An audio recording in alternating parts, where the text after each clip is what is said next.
Hello BPSC शिक्षक अभ्यर्थियों, आप सबका अपना इस यूट्यूब चैनल मैथ्स मूवी पर स्वागत है। और बंधु, जहां पर देख रहे हैं हम लोग कि दूसरे चरण की जो बहाली की प्रतीक्षा कर रहे थे अभ्यर्थी, अब वो दिन आ गया है। यहाँ पर देखिए, बीपीएससी ने दूसरे चरण की जारी की रिक्तियां, पंजीकरण आज से ही होगा।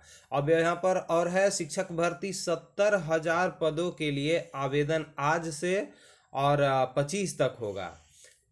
शिक्षक भर्ती के लिए हजारों पद जो हैं कि सृजित किए गए हैं। इसे ज़्यादा भी और भी इसमें रिक्ति जुटने की संभावना है और ये 25 तक होगा।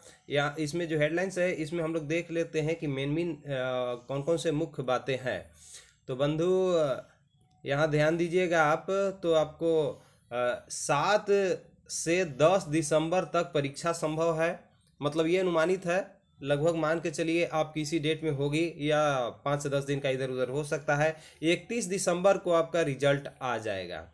जहां पर हम बात करें कि 150 प्रश्न इस बार पूछे जाएंगे। पिछले बार जैसा कि आप देखे थे 2 पेपर था, 120 अंक के एक पेपर था और एक 100 अंक के था। 100 अंक वाला क्वालिफाई था हिंदी का और 120 वाला था जो आपके जीके जीएस से 40 प्रश्न और 80 था आपके विषय से।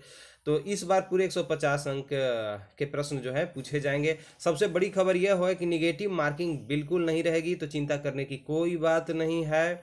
शांति और धैर्य से अब अपना तैयारी में लगे रहें। शिक्षकों की पद की जहाँ तक हम बात करें तो 6 से 8 तक लिए कक्षा के लिए 31,982 पद हैं। वहीं 9 to 10 की बात करें तो 18,877 पद हैं।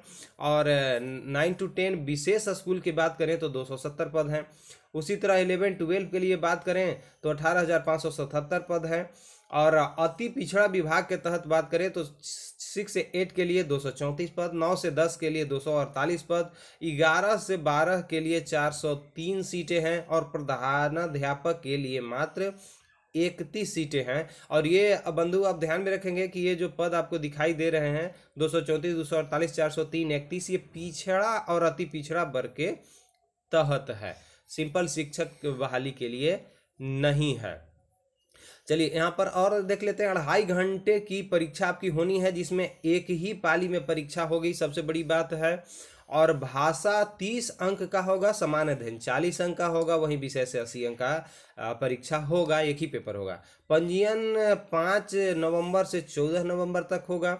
विलम्ब शुल्क के साथ 17 नवंबर तक होगा, मतलब लेट फाइन में 17 तक आप निबंधन कर सकते हैं। ऑनलाइन आवेदन 10 नवंबर से लेकर के 25 नवंबर तक होगा। पहले आपको जाहिर सी बात है रजिस्ट्रेशन करना पड़ेगा और उसके बाद फॉर्म अप्लाई करना पड़ेगा। 7 से 10 दिसंबर तक परीक्षा का डेट संभावित है और 3 चरणों में अभ्यर्थियों की सर्टिफिकेट की जांच की जाएगी। जैसे इस बार आप देख रहे हैं उसी तरह इस बार भी होगा। अब एक एक करके सारे खबरों को डिटेल से हम लोग देखेंगे। तो बंधु, यहाँ पर हम लोग देखते हैं कि बिहार लोक सेवा आयोग ने शिक्षक नियुक्ति परीक्षा के लिए दूसरे चरण के कुल 70,622 पदों के लिए रिक्तियां शनिवार को जारी कर दी है। शिक्षा विभाग की ओर से रिक्ति आने पर इसकी संख्या बढ़ भी सकती है। जैसा कि आप जान रहे हैं, फेज 1 के जो 50,000 लगभग सीट खाली रह गए हैं, इसमें जुटने की संभावना है, तो ये लगभग 1,20,000 के आसपास बंधु पहुंच जाएगा। वहीं अभ्यर्थी रविवार से पंजीयन शुरू कर सकेंगे। आवेदन का अंतिम तिथि 25 नवंबर होगा। परीक्षा 7 से 10 दिसंबर तक संभावित है, अर्थात आपको नवंबर में फॉर्म अप्लाई होगा, दिसंबर में परीक्षा भी हो जाएगी। बहुत कम समय मिलेगा, लगभग 1 माह के आसपास। तो और 31 दिसंबर को आपका रिजल्ट भी जारी हो जाएगा। तो जो आपको हैप्पी न्यू ईयर जो आप बोलेंगे वो आप नौकरी के साथ बोलेंगे, ऐसा मुझे विश्वास है। आपको अगले साल में नौकरी मिल जानी है दूसरे फेज का। मुख्यमंत्री नीतीश कुमार ने गांधी मैदान से 2 माह के अंदर दूसरे चरण की शिक्षक नियुक्ति प्रक्रिया को पूरा करने को कहा था।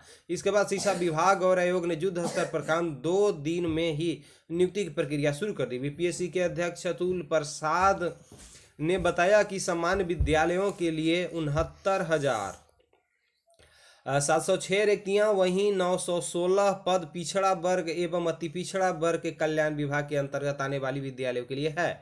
पहले चरण की तरह होगा पाठ्यक्रम, इसमें कोई भी बदलाव पाठ्यक्रम में लगभग नहीं देखा जा गया है। बल्कि आपको जो नंबर ऑफ क्वेश्चंस है उसमें कुछ अंतर मिलेगा। मैं आपको इसमें बताता हूं।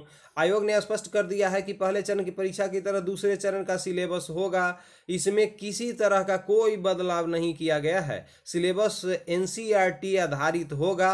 स्नातक और स्नातकोत्तर स्तर के सवाल हो सकते हैं, लेकिन आप जिसके लिए बहाली के लिए आप अप्लाई करेंगे, जैसे 9 to 10 के लिए, तो 9 to 10 का आपको अच्छा अध्ययन होना चाहिए एनसीईआरटी बुक से। 11-12 के लिए भी एनसीईआरटी से अच्छा अध्ययन होना चाहिए, और 6 to 8 के लिए भी। और उसका लेवल होगा, जैसे आपका ग्रेजुएशन पर होता है 9 to 10, तो ग्रेजुएशन स्तर का सवाल होंगे।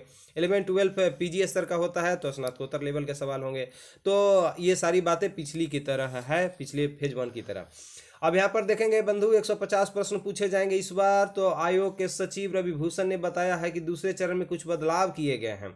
इस बार 120 जो क्वेश्चन था टीआरई फर्स्ट में, अब उसके जगह पर 150 प्रश्न रहेंगे। 2.5 घंटे का समय आपको मिलेगा। इसमें भाषा के 30 प्रश्न होंगे, 22 हिंदी व अंग्रेजी से होंगे, 22 जो प्रश्न है वह हिंदी से होंगे, 8 जो प्रश्न है वह अंग्रेजी से रहेंगे। भाषा के 30 अंकों में 9 अंक लाना आपको अनिवार्य होगा। 30 अंक में अगर आप 9 अंक लाते हैं तो आप इसमें क्वालिफाई हो जाएंगे। जब तक क्वालिफाई नहीं होंगे तो मेन पेपर का आपका चेक नहीं होगा। इसलिए सावधानी से इस बात को समझ लेनी है। सबसे बड़ी बात यह है कि बार बार दोस्त लोग पूछ रहे थे, अभ्यर्थी लोग पूछ रहे थे निगेटिव मार्किंग इस बार होगा कि नहीं। तो चलिए आपके प्रश्न पर विराम लग गया है। बीपीएससी ने कहा कि दूसरे चरण की परीक्षा में निगेटिव मार्किंग नहीं होगी। एक प्रश्न के 4 विकल्प उत्तर दिए जाएंगे। अभ्यर्थियों को अपने विषय के संयोजन के अनुसार आवेदन करना होगा।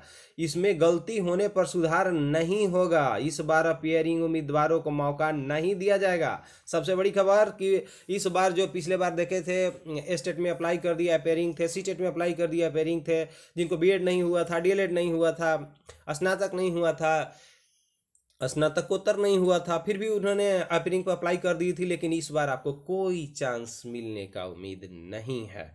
तो इस बात को आप ध्यान रखेंगे। अच्छा, विषय की जब बात करें आपको विषय संयोजन की, तो बंधु आपको मालूम हुआ कि जैसे आप 9 to 10 के लिए मैथ के लिए अप्लाई करते हैं तो आपका ये तो मैथ रहेगा, और आप साइंस के लिए करते हैं तो आपका फिजिक्स केमिस्ट्री बायोलॉजी, और जहाँ तक आर्ट्स के लिए करते हैं तो आपको हिस्ट्री अगर ऑनर्स है तो आपके साथ ज्योग्राफी रहना चाहिए आपको सब्सिडी पेपर में, और वहीं आप पॉलिटिकल साइंस के लिए अप्लाई करते हैं तो आपको इकोनॉमिक्स रहना चाहिए। इस तरह से आप डिटेल आयोग के वेबसाइट से आप चेक कर लीजिएगा और वहां से आपको सारी जानकारी मिल जाएगी। तो बंधु इस तरह के कोई भी खबर आएगा तो हम आपके पास अतिशीघ्र पहुंचाने का प्रयास करेंगे।